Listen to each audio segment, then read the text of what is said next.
Friends, आज बागेमध्ये हे लहानसे नाजूक पिवळे फूल दिसले आणि शोध मोहीम सुरू झाली. या फुलाला चिरपटी असे मराठीमध्ये म्हणतात, तर संस्कृतमध्ये टंकारी,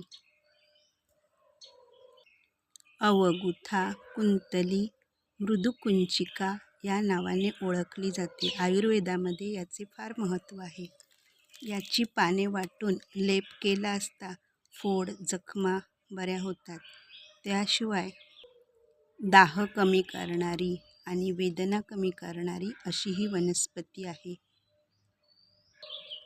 फिजालिस मिनिमा असे या वनस्पतीला म्हणतात. इंग्लिशमध्ये याला ग्राउंड चेरी, गोल्डन बेरी असेही म्हटले जाते.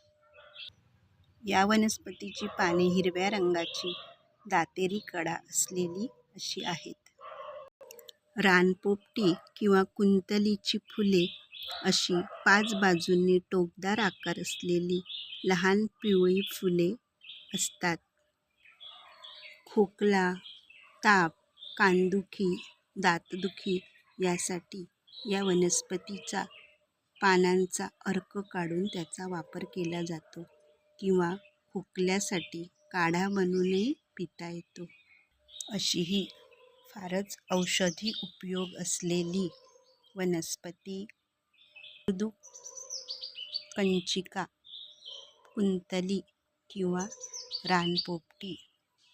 मृदुकुंचिका